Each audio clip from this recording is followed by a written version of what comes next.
Assalamualaikum warahmatullahi wabarakatuh.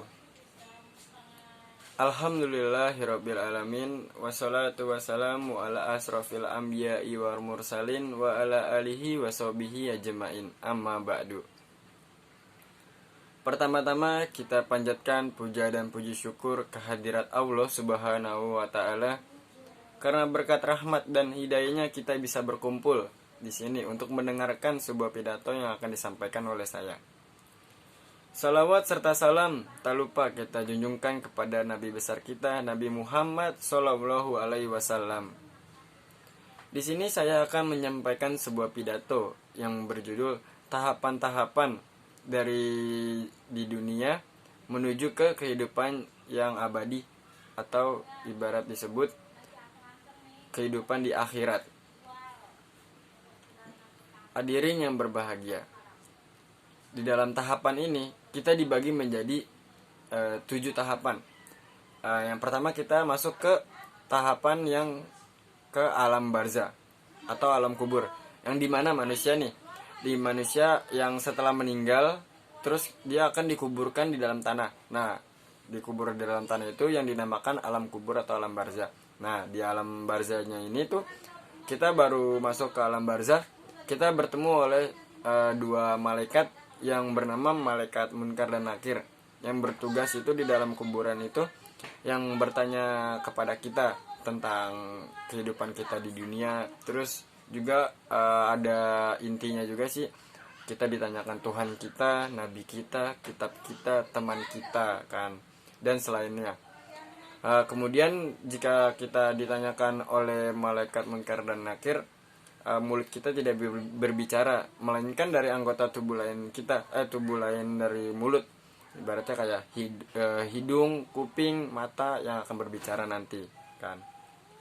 Nah, terus kita masuk ke tahap yang kedua, yaitu hari kebangkitan. Hari kebangkitan itu datang ketika ada hari kiamat timbul di dalam dunia, yang tercantum dalam rukun iman yang kelima, yaitu iman kepada hari kiamat, yang dimana kita mempercayai akan adanya hari kiamat, entah datangnya kapan, sekarang atau besok atau lusa, itu pasti kita percaya hari kiamat itu datang, tapi kita tidak tahu datangnya kapan. Nah, disitulah disebut pas hari kiamat datang, barulah kita dibangkitkan dari alam barzah atau alam kubur, dibangkitkan. Nah, hadirin yang berbahagia, terus kita masuk ke tahap ketiga, yaitu dimana padang mahsyar. Di tahap ketiga yaitu padang mahsyar itu dimana semua manusia nih yang meninggal, yang habis dibangkitkan itu, kita dikumpulkan di dalam, bukan di dalam sih jatuhnya, di kayak lingkungan begitu, luas banget lingkungannya, bisa nampung semua manusia yang ada di dunia itu. Tempat di sana tuh di padang mahsyar tuh suasana tuh kayak panas dan gersang gitu, ibaratnya kayak di gurun gitu kan. Di gurun kan udah panas, gersang gitu. Kita dikumpulkan di padang mahsyar itu.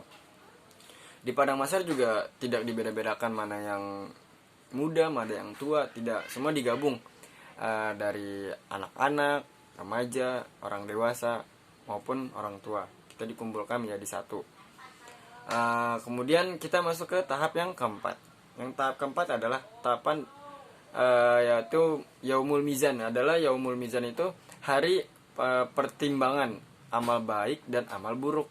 Nah, jadi kan kita dikumpulin nih di padang mahsyar. Terus kita kan kayak dipanggil gitu, kayak kita ibaratnya kayak kita menerima rapot, dipanggil namanya, misalkan Fulan, panggil. Terus kita ditimbang tuh amal baik sama amal buruknya. Ibarat tuh kayak di kehidupan gini. Ini kalau seimbang kan kita sejajarin nih timbangannya.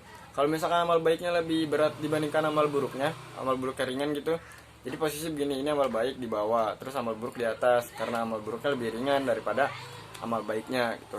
Itu bagus kalau kayak gini.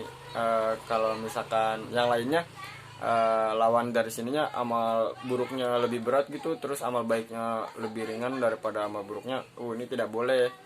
Karena sudah kelihatan kalau misalkan dia di selama kehidupan di dunia, dia amal buruknya tuh banyak banget, tidak kayak amal baiknya tuh sedikit dia. Berarti dia orangnya jarang sholat, jarang ngaji, jarang bersedekah. Terus kita masuk ke tahapan yang kelima, yaitu Yaumul Hisab. Yaumul Hisab adalah hari perhitungan amal baik dan amal buruk. Akhirnya setelah kita dipertimbangkan nih amal baik dan amal buruknya, terus kita masuk ke yaumul hisab, amal perhitungan. Setelah ditimbang amal kita, terus kita masuk ke amal perhitungan, yaitu yang dimana dari hasil timbangan ini kita akan diperhitungkan mana nih yang lebih baik. Amal baiknya jumlahnya sekian, amal buruknya jumlahnya sekian. Itulah yang namanya yaumul hisab, dimana hari perhitungan. Habis selesai semua perhitungan, pertimbangan, habis dikumpulin lah, selesai dari padang mahsyar ini, terus kita masuk ke tahap yang ke-7. Tahap yang setelah dari yaumul hisab.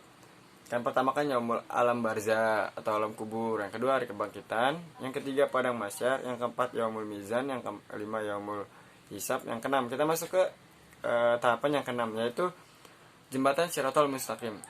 Pasti kalian semua yang nggak asing gitu dengar jembatan Shirathul Mustaqim. Di sini saya akan menjelaskan secara singkat tentang jembatan Shirathul Mustaqim.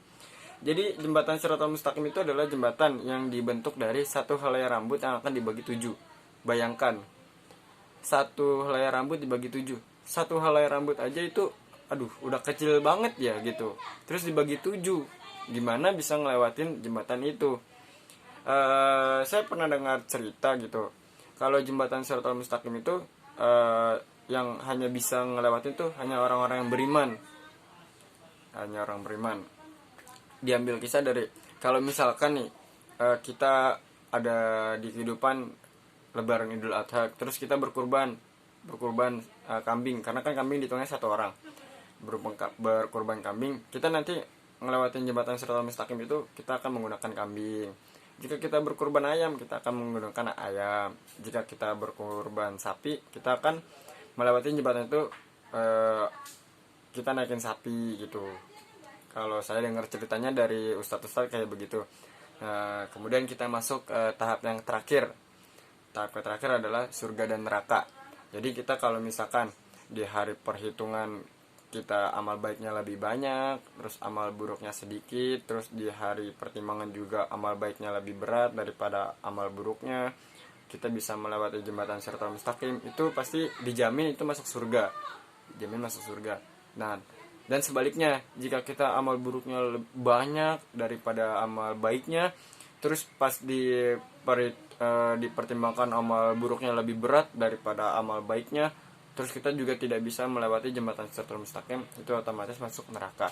Kalau di neraka ada malaikat Malik, dan kalau di surga ada malaikat Ridwan yang menjaga pintu masing-masing itu.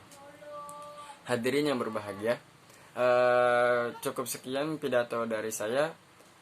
Semoga kalian bisa mengambil hikmah dan pelajaran yang diambil dari saya.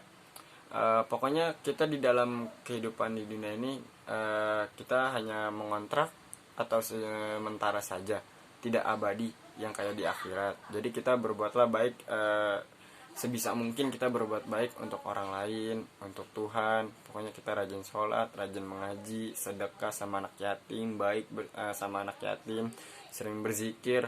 Insya Allah nanti kita bakalan masuk surga jika kita melakukannya secara ikhlas. Hadirin yang berbahagia, jika ada kesalahan kata dari saya yang melenceng dari apa yang tidak sesuai dengan hati kalian, saya minta maaf sebesar-besarnya, karena kesempurnaan itu hanya datang dari Allah dan kesalahan itu datang dari saya sendiri. Wabillahi taufiq wal hidayah. Wassalamualaikum warahmatullahi wabarakatuh.